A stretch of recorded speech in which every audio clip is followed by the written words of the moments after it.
The scripture this morning comes from 1 Peter chapter 2, verses 1 through 3. Therefore, rid yourselves of all malice, all deceit, hypocrisy, envy, slander of every kind.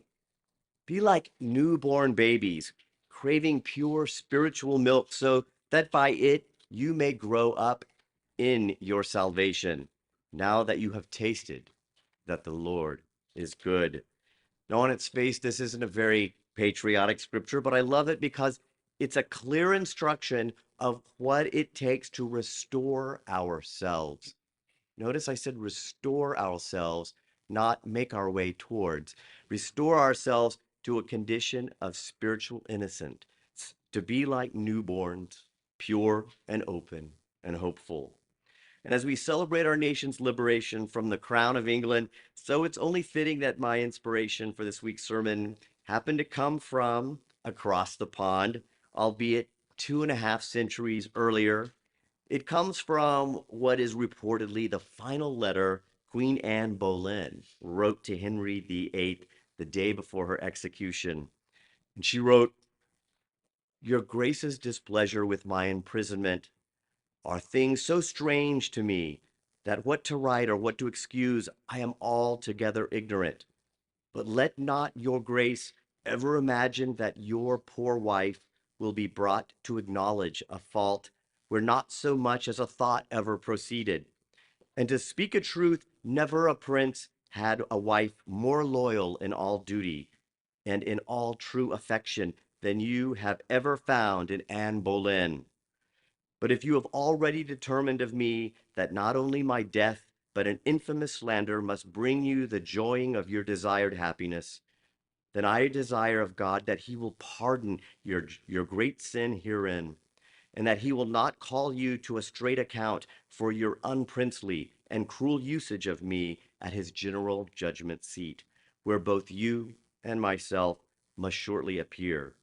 My last and only request shall be that myself only bear the burden of your grace's displeasure, that it may not touch the innocent souls of those poor gentlemen whom, as I understand, are likewise in strait imprisonment for my sake.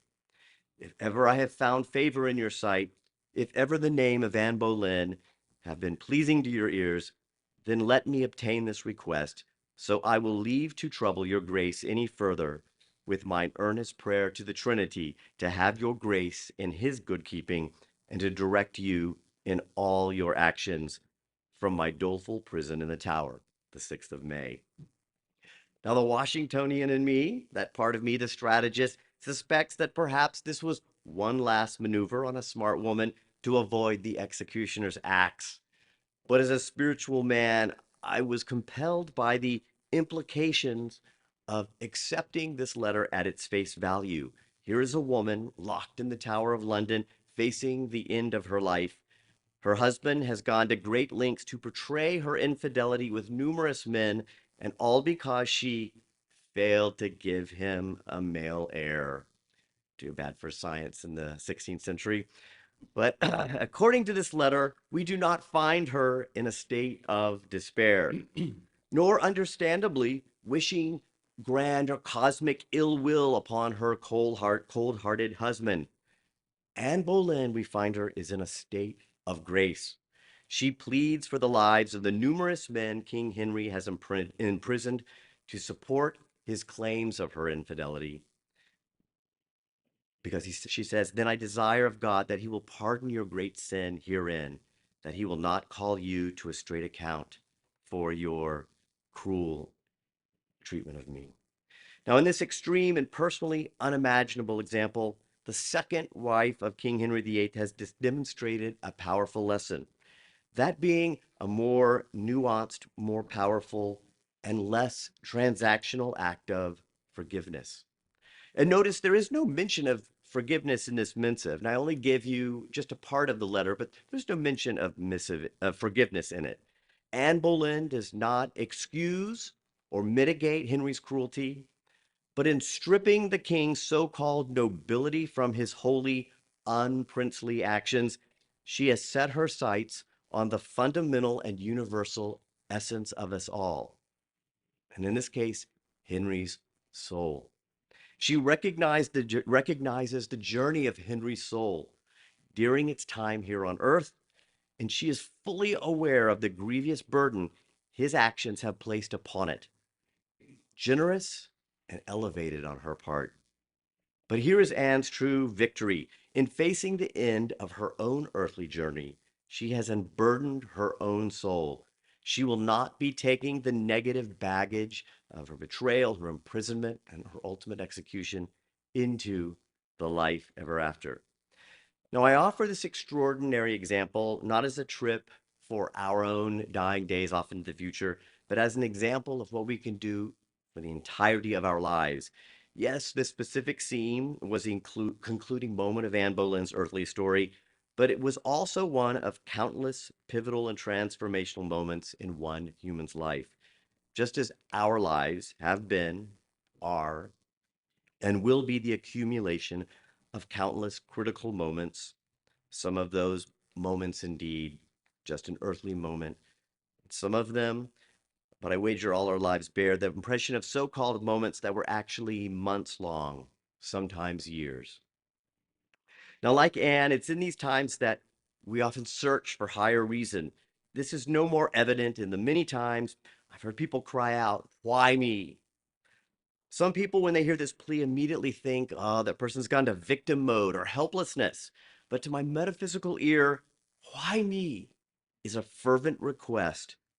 Oh God, give me something to work with. Now, perhaps a more confident version of this is God has equipped me with everything I need to handle this moment. But the one that gets me, perhaps because it sounds so spiritually evolved, but to my mind isn't, well, the Lord put me here for a reason. To me, it's a metaphysical shrug. It's noble resignation. This moment in life has to be endured, but somehow the implication is not to be learned from. Now, reading one of English philosopher Alan Watts's essays the other day, he employed the Buddhist metaphor that after crossing a river by raft, one does not strap the raft to your back and continue across the land. No, you leave it behind on the shoreline. And this is sound advice logistically, just as it is societally and spiritually. Imagine a journey with a wooden raft strapped across your back. Like example, my neighbor borrowed my tools, then pawned them. I will not trust that neighbor again, and I will carry that distrust with me among all my other neighbors. It's not a healthy way to live in a body. It's not a healthy way to live in spirit. And yet, in so many ways, we find ourselves doing just that.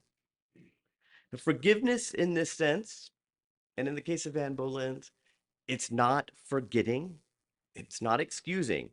Forgiveness is the act of severing the bind between you and the choices and the actions of the other person or people. Even if their actions were done to you, we must remember they were never about you. Let me repeat that. Even if their actions were done to you, they were never about you. Even if they try to convince you otherwise, as it was in the case of Henry VIII and Anne Boleyn, their actions were done to you. They were not about you.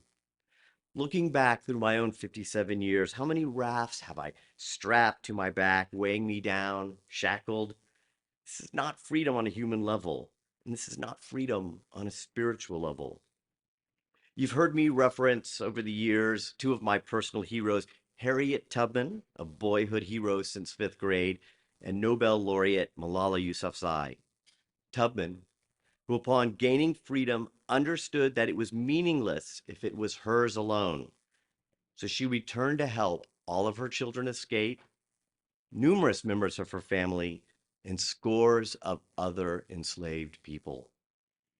And Malala, a 15-year-old girl in Afghanistan at the time, in the defiance of the Taliban, she just merely wanted the right to go to school and to learn. So much of a threat was this schoolgirl's dreams that they attempted to assassinate her on her school bus. And now living in England, she continues to crusade for the fundamental right to education for girls the worldwide. Now, some 30 years ago, I sat in those pews. I believe I was right about there. And I vividly remember a guest minister announce in the middle of a sermon, "The Antichrist is here." Now, boy, you should have seen a room full of people sit up. We were all ears for this one. "The Antichrist is among us," she continued, "and his name is hopelessness." Now, not the scandalous expose any of us were expecting at the time, this being a political town. I'm sure she was going to name some names, but it was a revelation.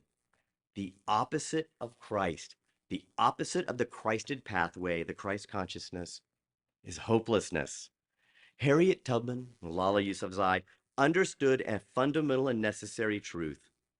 Freedom cannot exist in isolation. Hopelessness, on the other hand, thrives. And it doesn't matter what freedom you're looking for, people. Political freedom, financial freedom, emotional freedom, spiritual freedom. It's a collective path. And if you don't know this consciously, you feel it subconsciously. Otherwise, you wouldn't be here today. Otherwise, you wouldn't keep coming back. Hopelessness, fear, other states of negative contrast of consciousness that run contrary to our spiritual selves thrive in isolation. The sobering proof of this, unfortunately, haunts our headlines and news feeds, does it not? Reminding us how much darkness a single person can unleash upon the world.